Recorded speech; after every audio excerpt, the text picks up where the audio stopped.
What's up, my fellow creators? Welcome, guys. As always, I hope you're having a phenomenally blessed day. Thank you so very much for joining me for our topics with Becky's. Okay, topics with Becky.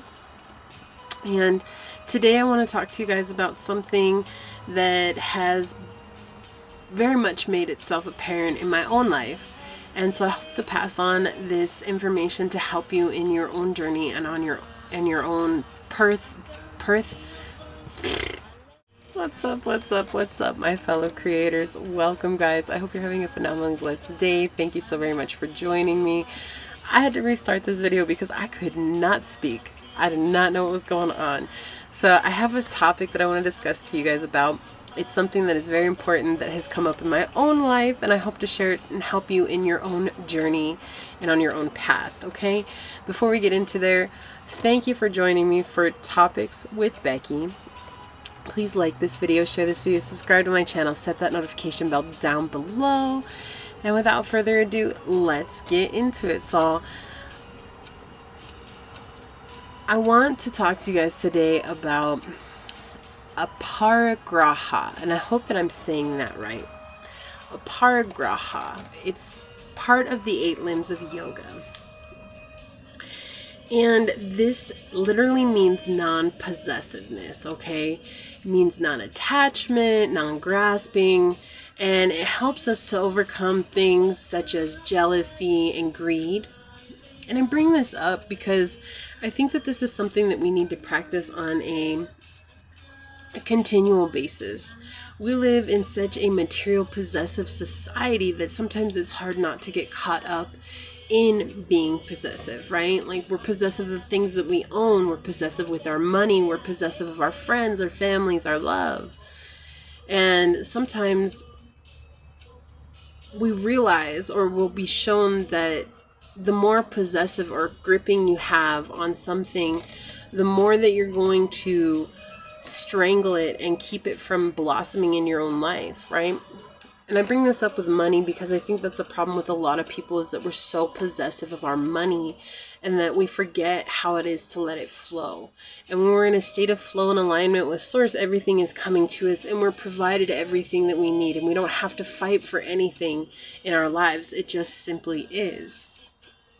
So what has happened for my own life, I'm just going to kind of give you guys a story time, Becky's story time. And I know nobody cares about what's going on in anybody else's life. And I really only talk about this to help give you guys some sense of how it can apply to your life, okay? So I live in a motorhome, right? I live in an RV. I travel around in an RV. And I stay in places. And something that happened to me on this journey is that I had a storage locker full of everything. It was full of like my mom's possessions, like memories from my childhood. And along this journey, due to some unforeseen situations, I had to give up that locker and I had to let it go, and basically let it go to auction because I couldn't keep paying it, and there was no place that I had to put the stuff. I mean, look, my home is like less than 100 square feet, so right, and there was no place. It's not like I could carry a china cabinet around in here. Where am I going to put it, right? And there's no way, it wouldn't have even fit in the door. So through this process, I've been brought back, and I have it up here so I know how to say it, because this, I always think of it as non-possessiveness. That's what I bring it into. But the name of it is Aparigraha. And so Aparigraha has come into my life multiple times throughout this journey, and it's something that continues to come up so that I can let go of things that may seem like they matter, but at the end of the day they don't. I had to let go of things that I thought I was going to hold on to for my whole life, things that I thought I was going to pass on to my own children, things that meant something to me, had some sort of sentimental value. And it is through this act of Aparigraha that I had to learn that even if it has some sentimental value on it, it really holds no value in our life, because it can very well be replaced. And even though it might not hold the memory that was attached to it, the beautiful thing about memories is that those stay in your mind. And so technically, the sentimentality that is connected to it is within you already. It's not connected to this item. It's not connected to this physical thing that we try to put value on. It's actually something, when we hold that thing, it creates the memory response, and we're thinking about that memory. Okay, so that's just one thing that I had to experience in regards to Aparigraha. Recently, though, on the journey, I've had to embrace it again. We had a situation in our home, and I ended up having to go through my things. And in going through my things, I realized I needed to practice this act of non-possessiveness and to let go of things that I did not need anymore. Things that maybe I hadn't used, things that maybe just aren't serving me anymore. And so I went into the storage, and we have a basement, and I live with my dad, and we're in the basement, and I'm taking out things outside of our basement in the RV. And some of them were damaged and destroyed because of water that had gotten in there. And it's funny because there's no leak or anything like that. It's just this, it's one of those situations that it was almost as though Source was like, you really need to practice this. Source was telling me, like, you really need to observe, is this something that is serving you, or is it weighing you down? So when we get so stuck in our possessions, and we get so stuck in holding our possessions, and I was very hurt when I had to let go of that storage locker. Like, I was crushed, and I wanted everybody to feel how crushed I was. And I used that as an excuse to kind of take things out on other people. And so this time around, I had to come to terms with it and understand that our possessions do not make us who we are. It is our soul, our heart, our being is what makes us who we are. It is not the things that we own. And so I bring this up because in this act of practicing Aparigraha, I had to let go of so much that was in the basement I didn't even realize was down there. Things that were broken because of the travels, like glass pieces that had just completely shattered because I did not take care of them. I did not take care to wrap them up. And in reality, it didn't matter because it was something that I didn't need. And so I went and I emptied this entire compartment. And what I put back in it was maybe, I would say, a third of the stuff that was in there. And I'd filled up a trash bag and a half. And it was funny because my dad was there and he was helping me reorganize the compartment. And I told him, I said, I feel so much lighter now. And he laughed and he's like, that's often what happens when we get rid of things. And my dad had to practice Aparigraha after my mother passed away because he lived in a 3-bedroom home with a 2-car garage that was full of things. And he went from that to living in a motorhome, and it was like, what do I really need? And I don't think that as humans we ask ourselves that very often. What do I really need? Not what I want. What do I need? What is serving me? Okay, I still have memories of my mother. I still have beautiful memories of my mother. Do I wish I still had that china cabinet? Of course I do. Do I wish that I still had that grandfather clock that's been in my family for a long time? Of course I do. But I'm hoping that now it has gone to somebody who can love and appreciate it the way that it deserves to be loved and appreciated, and not just sitting in a storage collecting dust somewhere, right? And now I see those things. I was able to give away a few things from that abundance of things that I had underneath. And I felt good about it because I knew I was giving them to homes that were going to appreciate them. And I think sometimes we get so stuck on this idea that we are our things that we cannot let them go. We think that if I let this thing go, if I give this away, if I let this go to someone else, I'm somehow giving away a piece of myself. And that is not true. It's not true. So I bring up Aparigraha and I ask, what is it in your life that you can cleanse your energy of? In possession-wise, can you go through your closet and get rid of clothes that you haven't worn all year? Can you get rid of things that you haven't used in over 6 months? Can you get rid of these things that are just sitting there taking up space, which in turn is taking up space in your mind? Because this talks about cluttering your mind. In Aparigraha, if we're possessive of our things, we're cluttering our mind because we're not allowing space for us to experience what it is that's creating that clutter. It could be emotions, it could be feelings, it could be hurt, it could be suffering, it could be wounding.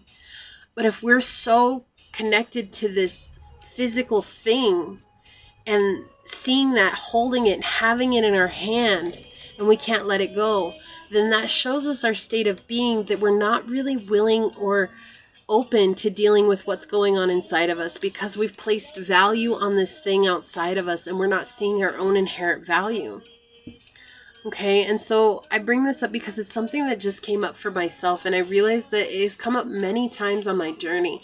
It came up when my mother passed away. I could have practiced Aparigraha in that time and let go of some things that really weren't serving me. They were just kind of triggers from my childhood and making me think about that nostalgia from my childhood. And rather, I held on to those things, and it ended up weighing me down so much that I still had to let it go. Like, there was no way that I could keep it, right? It was creating more of a stress and a hassle in my life than it was freedom and the ability to move fluidly in my own journey.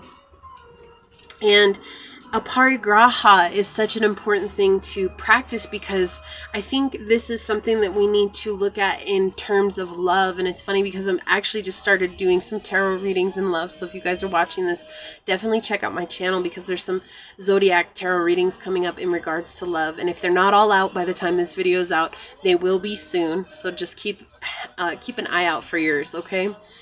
However, off topic. I bring this up because in regards to love, when we practice Aparigraha, we in turn are able to let go and release jealousy. And jealousy is something that runs deep in all of humanity. We're always fighting jealousy. We're fighting jealousy of where other people are on their journey, what it is they have in their life, the material items that they have in their life, the way that they are, the way that they look, the being that they seem to present themselves as. You know, jealousy is all around. Likewise, when we love another person, we can find ourselves in a state of jealousy if that person has a friend of the opposite sex or the same sex, whatever it is you prefer. I'm not here to judge, okay? But we find that when that person is dealing with another person, sometimes we'll find ourselves in a state of jealousy because we feel like we're missing out. But are we really? We have to let go of this jealousy. We have to let go of this greed, this possessiveness over other people and things, and realize the only thing that we possess is ourselves. And really, we don't even possess that because we're not promised our next breath, okay? So you have to come into a state of balance within yourself and say, when I let go of these things, I let go of the attachment to all of things in life. And this is how manifestation works. It's allowing yourself to let go of what it is that you've asked for so that it can manifest fully in your life. If you're holding on to a Aparigraha and you're coming from a state of jealousy, greed, and possessiveness, how can you manifest in your life when you can't even let go of some simple things that have just been weighing you down for so long? And I know people who hold on to things that it should have been thrown away a long time ago. It should have been, you know, put in a garage sale a long time ago. It should have been given away a long time ago, whatever it is. You know, I grew up in a family of hoarders. So to be in that state, to go from being in a life of hoarding, okay, I myself wasn't, it drove me nuts. Like, I was the cleanest person in my home, and I'm not trying to put my family on blast, but I'm trying to bring this up so that you understand. It was like the hoarding was it was a generational curse that was passed down in my family, and then those family members started to pass away. And when those family members started to pass away, it was almost like things were starting to free up, because it was like there was no longer this need to just, I have to hoard everything in my life. If I throw it away, I'm throwing away a part of myself. And oh my gosh, if I throw away a part of myself, what does that make me?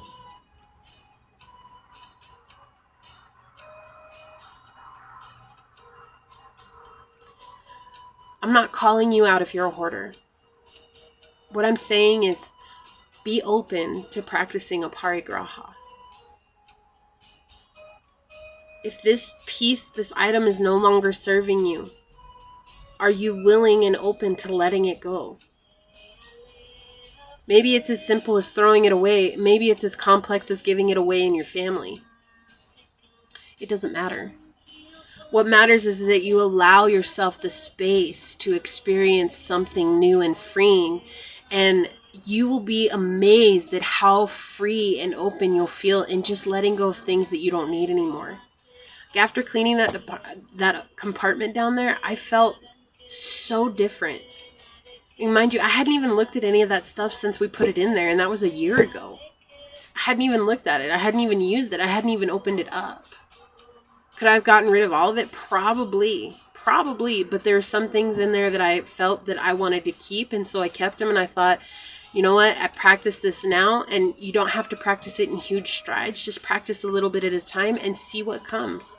And see what you allow yourself to open up to. Because this journey is meant to help us disconnect from the 3D world and reconnect with the 5D.